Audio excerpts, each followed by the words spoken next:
What's going on, guys? Welcome to the very first episode of the Master's Degree right here on the No Holds Barred Network, your source for all wrestling podcast content and more. I am your host of this brand new show here on the network, and that's the Master's Degree with your host, the self-proclaimed greatest host, Kyle Masters, yours truly, here on this start of this voyage here on this new episode and this new podcast I'm doing here on the network. Basically, it's going to be just a podcast about my analysis, my expert, as you can call it, opinions on what's going on and trending in the wrestling world. It can be from WWE, it could be from AEW. I won't touch too much base on AEW. I'll save that for all the podcasts, but other stuff around the wrestling world as well I'll touch base on. And just, plan to have some fun with this. Kind of just give you guys my opinions, and I kind of want to know your opinions about certain things I do bring up. So feel free to shoot me a tweet on Twitter at RealKyleMasters, and make sure you're following the network. Most importantly, you got to follow that network at NHB Network on Twitter. You can do it that way. This will be posted everywhere in all media outlets that we are run on the network. Especially YouTube. So if YouTube's your thing and you want to drop a comment down there, let me know about your opinions. I'd love to hear what you guys have to say out there. Eventually, I will have this podcast live on the Spreaker app because it's an awesome app and you guys should have it downloaded on your phone. I don't know why if you don't, but it's an awesome little app.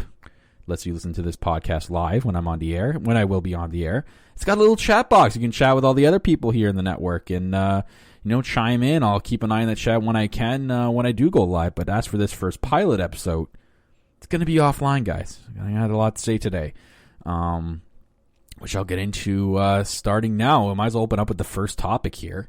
And that is, it's going to be AEW related, the first topic. And that's the big news of AEW hitting 1,000 tickets sold in 2019. Sorry, 100,000.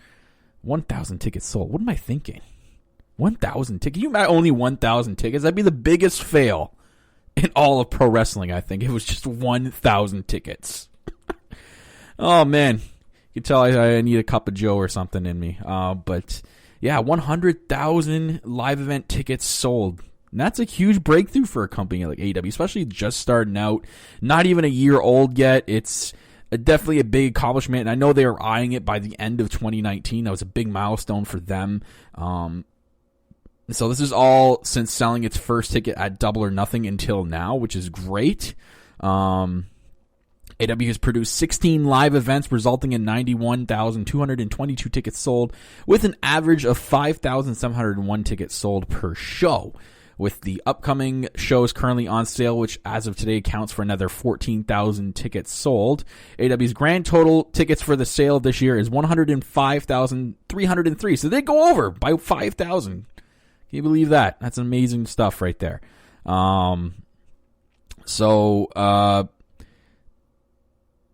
also includes the Dynamite episodes, which are awesome. I was part of that first one, the very first one in Washington, which was sweet. I got to experience Full Gear as well. That was also awesome, and I might be going to this February's Revolution. Still in the works. Maybe, it may not be. We'll see what happens. But I'm loving it. AEW even sent out a thank you and appreciate its fans with that whole thank you thing. Is really awesome. And you know what? Good for AEW for getting to that 100,000 ticket milestone. It's huge. I'm not just saying this because I'm an AEW mark, because I am. I'm not afraid to say it. I'm a huge AEW mark. I've jumped on that bandwagon right away. Took my interest, stole my heart. AEW has my heart, and it's now an all-elite heart. But 100,000 tickets sold. Awesome stuff by AEW. I'm hoping that's motivation for other companies out there who are trying to be on a bigger scale than they already are. Companies like Impact or Ring of Honor, other companies like that. Hopefully this is something that they can show that, dreams do come true, and with enough hard work, I think they can get there too. So I really didn't mean the rhyme there. God. See what happens when you put me solo in a booth here? That's what happens. Crazy stuff. I don't know what I'm saying. Just crazy things. And AEW's had some crazy stuff, and which kind of gets into our next topic here, and that's the Wednesday night. I call it a not so war. Wednesday not so war. because it doesn't feel like the old WCW WWF war. Like it's way less of a war. I think now it's just because wrestling and the community is definitely a different community than it was back then. Now you're looking at it as more acceptance of other companies, and it's more of acceptable role to like more than one thing. That's the one big thing too I hate when I see on the mostly toxic environment. That is the wrestling Twitter universe. God, it's just so some people on there just you guys know how I feel about it. It's toxic. It's like you can't you go on, you say an opinion about something, and then you get criticized for it, and those same people have their opinions, and they act like they're not supposed to get, like, what are you, am I supposed to stop and not criticize you for what you just said? Like, I don't understand. Why can't we just get along? Why can't we all just get along? But I'm one to not be afraid of my own opinion. I feel like you should have your own opinion. You're entitled to your own opinion. But if you're going to be one of those Twitter rats, I call them Twitter rats or creepers, as me and Tiff call them, Twitter creepers, and you go purposely, you go out of your way to go into someone's tweet who are giving their opinion about a certain thing and starting a war yourself, that's where the problem lies. You don't have to do that. They're not asking you to do that. Twitter is a place where you're allowed and have the freedom to say what you want to say and have your own opinions, under the context of keeping it, professional. But you're allowed to say what you want to say. If you don't like something about a certain company, I feel like you should be allowed to go out on Twitter and say it. So, anyways, that's for the not so war. I don't feel like it's a war. Maybe it's still brewing. Maybe we're waiting for something bigger to happen. But so far, since these quote unquote Wednesday night wars have happened, I don't feel like it's a war. People, for some reason, are taking the viewerships as something you should be paying attention to, which is so dumb. You shouldn't be allowing the viewership numbers judge your opinion on what you like about the product. That has nothing to do with it. You watch both products. Say you want to know what you like, see what you like, and see what you don't like. You watch both. You put NXT in front of you, and you put AEW in front of you. You watch both. You like certain things about one thing. You don't like certain things about the other. You choose from there what you want to watch every Wednesday night. Or if you like both and you enjoy both, there's ways to watch both. You can catch one live. You can catch the next one on replay the next day. No one is telling you can't do that. And if someone is, take them out of your life. They don't belong there. See, I don't feel like it's a war. I really don't think it's going to turn into a war like we've had in the past. People want to label it as a war, go ahead. I just feel like we should be watching what we enjoy. Something you don't enjoy, don't watch. It's that simple. You just click off. That's it. You don't need to go and make your presence known and go into people's Twitter threads and start threatening them and turning it into like a war that has nothing to do with wrestling. And it just gets personal. People just start bringing other stuff into it. It's just not great. Anyways, as for that, I don't think it's a war. I think I've loved what both companies have done so far on Wednesday nights. Wednesday night seems to be like the wrestling night now, and it's great. Both companies are going full at it. So if it means better content and better product, go ahead. Let them both be on the same night. I do not care. As long as we're getting good wrestling content, I will watch. As for NXT, though, it, to me, personally, does not feel the same. I do not feel like it's the same NXT I grew up or watched since day one and loved. Back when AEW wasn't even a thing. Back when I was watching WWE on a full-time basis. Like, I was just distraught with Raw and SmackDown were putting up together. And then when NXT came around, that took my heart. And I became such a huge NXT mark and loved it so much. And I'm watching it now, and it's just like, it's got too much main roster fingerprints over it. Like, the good stuff is still there. Don't get me wrong. Like, the NXT still knows how to produce good matches. The storylines are great. It feels like it's being controlled by two beasts now, and it's getting a little bit too, I don't know what the word to put it here. I feel like it just needs to go back to its roots. It feels like it's trying to be too much like its own brand, even though it already was. And that's what I mean. Ever since Survivor Series, they tried to make it look like, NXT is now the third brand. I mean, it always has been its third brand. It never was developmental. As much as people wanted to call it, and experts out there want to call it developmental. No. NXT has been its own brand for a while. It just doesn't feel the same to me anymore. It's kind of losing its mojo. I do not like what the rumors are of them moving into bigger arenas. I think Full Sail should always be at Full Sail. I know it's in order to compete with AEW more than they want to say they are competing. It's a way to get more of an audience and make it look better on TV. I don't know if they should move to bigger venues. I kind of like the whole Full Sail crowd and the whole environment, and then not going to, see, look at this. They know I'm talking about them, and they're trying to call me right now. Can you believe that? Anyways, I know, like, I'm sorry. The phone call lost my train of thought. Yeah, that's it. So, Full Sail crowd. Love the environment. I love the whole aspect of Full Sail University, and I love when they go to takeovers, it's a bigger crowd. You know, it just feels that much more. It just feels that much more better, and it gets you into it more, and there's much more of a feeling to it when they finally go to takeover crowd. And the takeover crowds are nuts because they're so much bigger than the Full Sail crowds, and it just feels way better than what the main roster does. I just don't understand. I really hope they don't. That's plain and simple. They shouldn't go to bigger venues. That's my opinion. I want to know what you guys think out there. Let me know. I guess we'll just transition to talking about WWE now. From now, one thing I keep seeing is the Hall of Fame thing. I saw like NWO is going to be in there, and Batista, and I don't know. I'm not a fan of the way they do the Hall of Fame in the WWE. Not a fan. I feel like eventually they're going to start running out of people soon, and you're just going to start putting people in the Hall of Fame who really, I think, don't belong there. I think there's people right now there that don't belong in the Hall of Fame. Like I don't think they know what makes a Hall of Famer anymore. And that goes in a long different. That's a whole other story for a different day, as WWE and what making up Hall of Famers. The whole celebrity wing is stupid. Do not like that. I hate the celebrity wing in the Hall of Fame. I don't care if it's not really legit or not, and they kind of, it's not really that much of a big deal. It's just dumb. I hate when people do like celebrity wing stuff like that. I just hate it. I love what they do with the Warrior Award. I love that. That's a good thing. But as for like the main Hall of Fame itself, like there's a lot of people in there right now that should be already in, that I'm shocked they're not in, that probably should overshadow NWO's headline this year. Maybe like names like, top of my head, like Christian.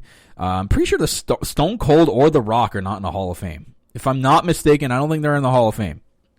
Correct me if I'm wrong, but I think either one or both of them are not in the Hall of Fame. Stone Cold's never going to wrestle again. Why is he not in the Hall of Fame? Why? Because his Broken Skull podcast doesn't make any sense. Guy's got to be in the Hall of Fame.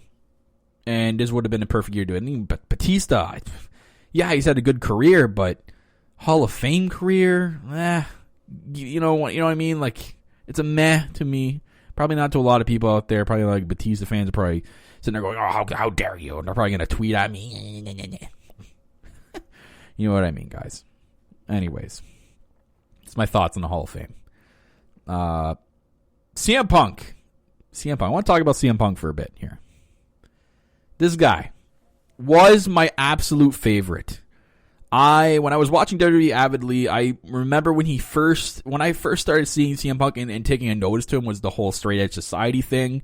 I didn't like him. It piqued my interest though. I kind of was like, okay, man, keep an eye on this guy.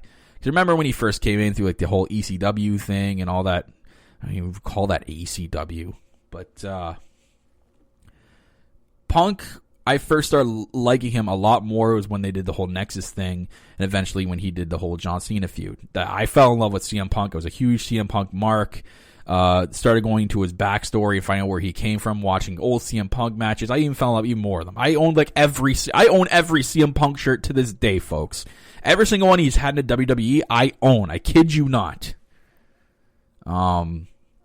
So I'm a huge fan. so everyone thought when he was signed to the whole WWE backstage thing, this was one of those things where people were like, oh, the whole never say never thing has become even more clear. Now Punk will wrestle in WWE. He's going to do a feud with Seth Rollins, yada, yada, yada, yada. I'm telling you right now, guys, I could be wrong. And when I'm wrong, I hope someone proves me right.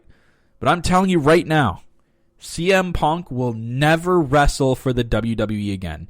There was so much bad blood from hearing what he said on his podcasts and interviews after. There was so much bad blood with the people that he worked with that are still in there today and are still running things today, that I doubt for any kind of money in the world that CM Punk will come back and wrestle for this company. You got to remember too, and a lot of people forget this, he doesn't work for the WWE. His contract is not a WWE contract. It is a Fox contract. His boss are the Fox execs. So that's why I think he did a deal like that. This way he gives him leeway to do some MMA stuff with Fox.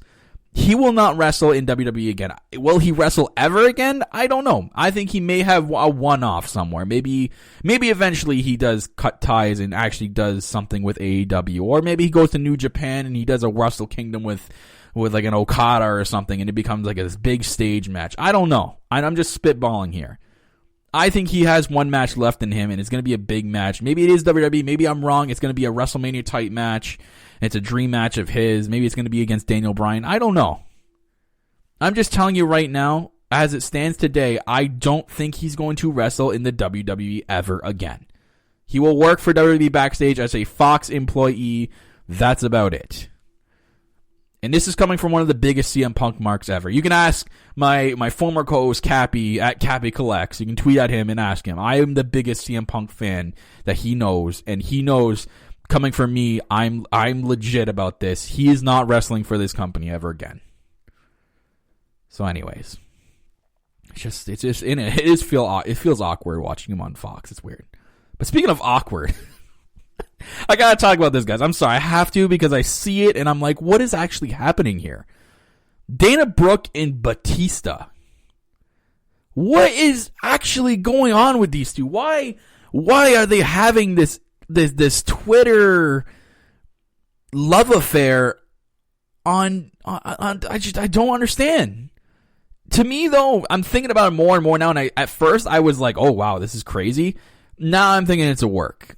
Now, because Batista's going to the Hall of Fame, Brooke's still a part of the company, it kind of seems like they're trying to add more edginess into the WWE like they have been with the whole Lana and Bobby Lashley thing. This is another part of it. This is like the social media part of it.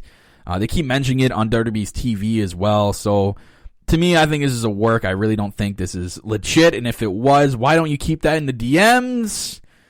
Awkward for me. I don't care. It's just, I don't need to be reading that in my timeline.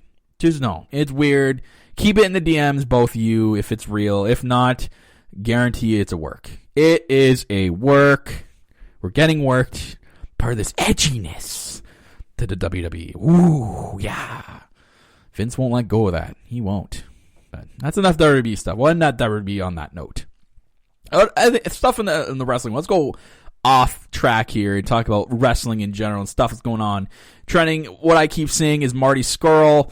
My girl Tiff, and Tiff is actually the one who got me into Marty Scurll. Tiff got me into him. I fell in love with him. The whole character, the whole villain thing, Villain Enterprise, all of it was awesome. Guy's a free agent now, basically. And even out of today, Cody Rhodes was asked about him, saying that he is basically testing the waters, whatever the hell that means, quote unquote. And he showed up in NWA Fire, and he's being tied to a secret indie promotion for a big match. I think the guy is just doing his indie role right now. He's going to go everywhere. I'm assuming people I've seen, from what I've seen people say, he's going to appear at Wrestle Kingdom. We'll see what happens with him. He's free to do what he wants. I think eventually he will be elite. He's going to be with AEW. The story is there. His best friends are there. They can do so much, and he's going to be set to making a lot of money in AEW. Why wouldn't he go there? I know there's people still hanging on for him to go to NXT. Guys, as much as I love NXT too, and I'm not saying anything's wrong with NXT, do you really trust the people in the WWE to do something good with that Villain Enterprise character? Yeah, I know they've done stuff with other things that have been really good, that are kind of creepy, like, you know, Bray Wyatt and The Fiend. I don't trust them to do anything good with the Marty Scurll character. He's going to go to AEW where he has full creative freedom over that villain thing and what he wants to do, and do things like he's going to continue doing things with being the Elite. It's going to happen. He's going to go to AEW eventually after he's done this little indie tour of his.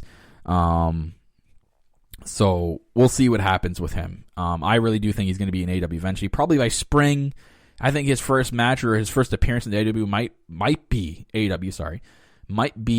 Double or Nothing 2 come May.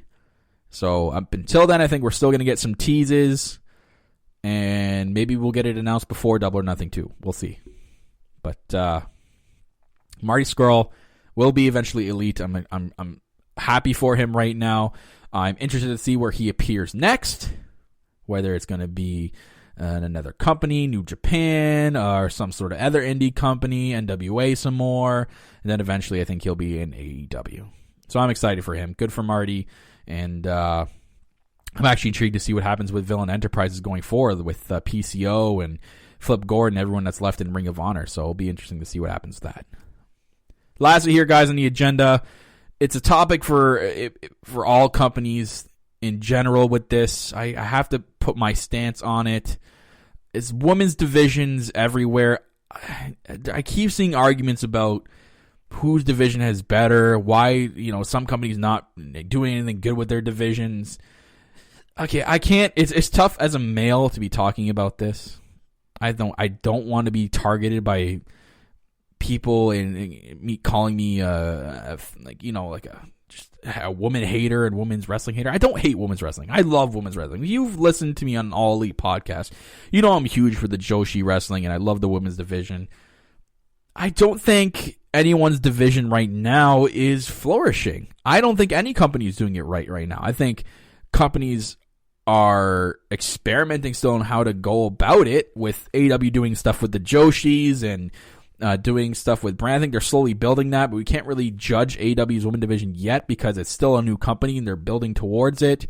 WWE is on the criticism level a little bit. I love what they do in NXT. Raw and SmackDown, I really don't know what's going on. It almost feels too rinse and repeat.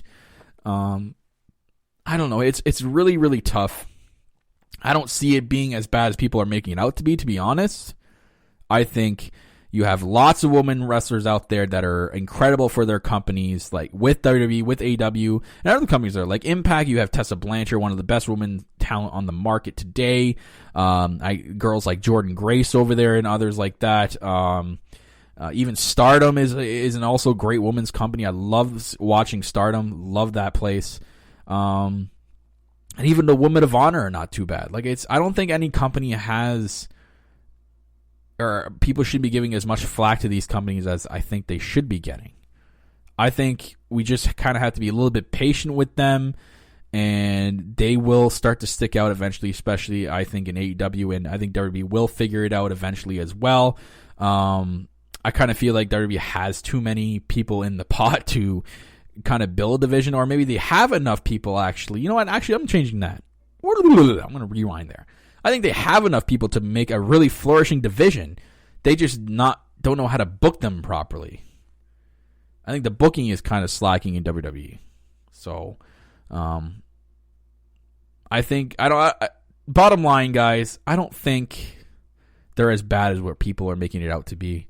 I'm enjoying the women's divisions in every single company right now. I think every company could book a little bit better, including AEW.